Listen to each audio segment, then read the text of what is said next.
Some of the things you hear me talk about, I talk about them because I am convinced that I have to start with the parents of Kenya.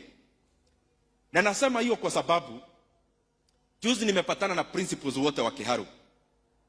Wametumiwa circular mrefu na serikali na wanataka waongeze school fees ya day scholars.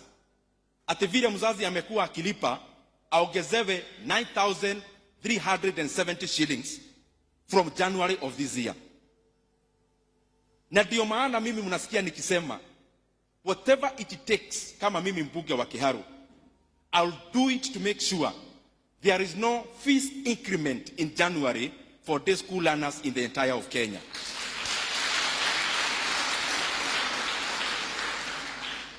Na mimi nataka niulize my colleagues, vile mnajua sasa bunge hakuna opposition in the real definition of it, because wale walichaguliwa upande wa serikali wa opposition haijulikani ni nani na ni nani, kwa sababu mnajua sasa kuna mipango ingine iliendelea. And I have said this, mimi kama mbunge wa Kiharu, even if I'll be the only solitary voice in Kenya to stand for education and the right thing, I'll do it and pay the price.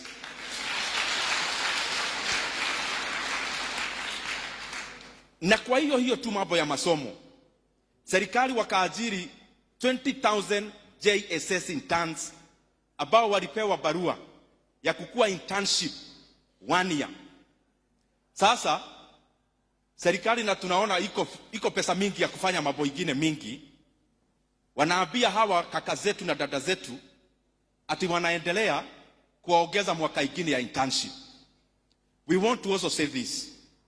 It is unfair for government walipea internship the JSS interns with the hope that after 1 year they'll be employed into permanent and pensionable terms.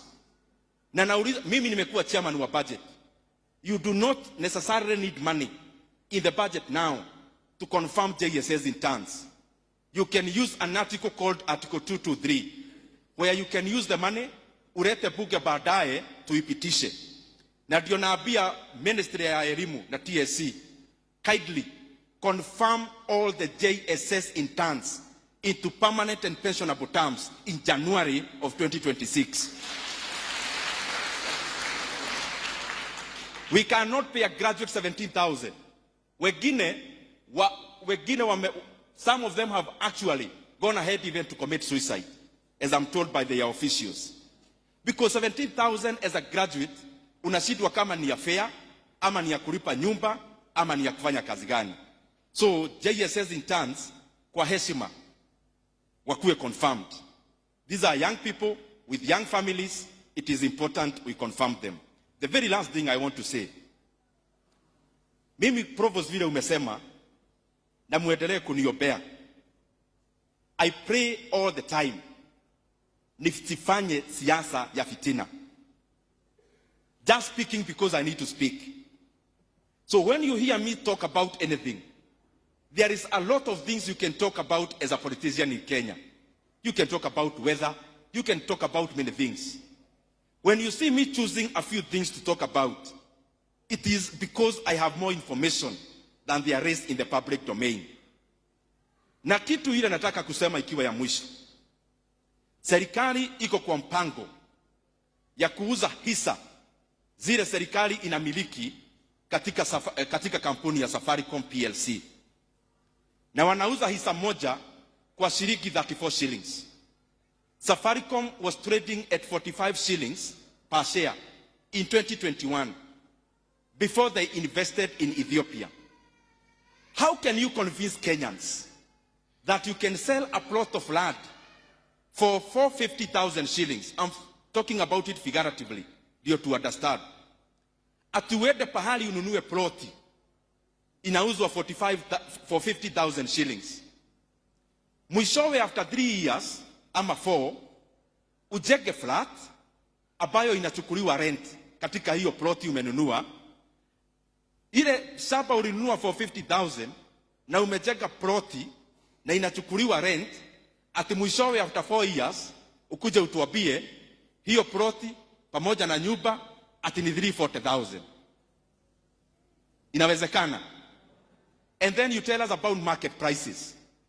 I have experience in the capital markets in Kenya. And for sure I know the people who represented the government in this deal, probably some of them are actually not government employees. And some of them were not contracted to negotiate on behalf of government. And maybe even those people, there are things they do with the buyers.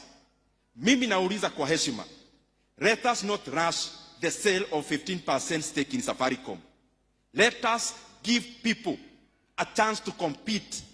Let us open a competition of bids so that we can have many companies bidding to buy that stake of Safaricom, so that Kenyans can get full value for the stake we have in Safaricom.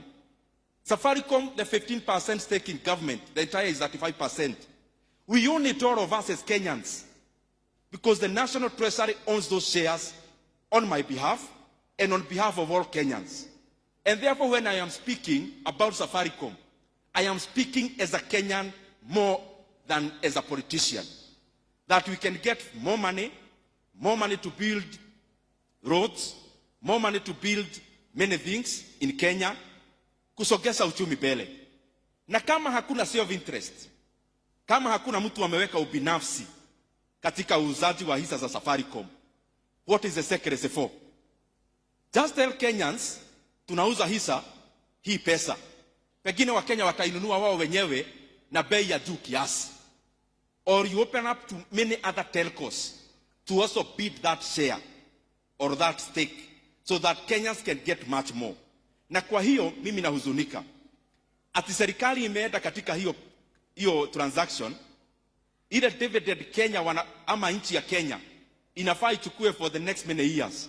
Serikali wakasema sisi hatutaki kugoja, tunataka hiyo dividend saa hii.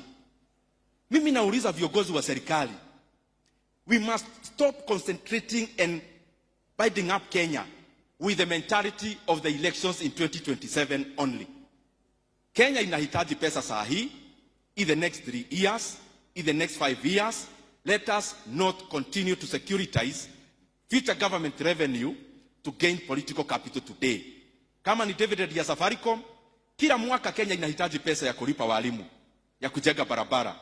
Kwa nini tunaitisha upfront, alafu Kenya is losing 15 billion on dividend alone? Why?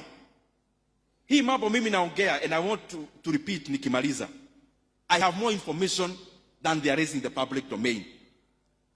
And that is why I requested my brother Honorable John Badi. Juzi alisema angetaka tujadiliane hii mambo hata kwa runinga.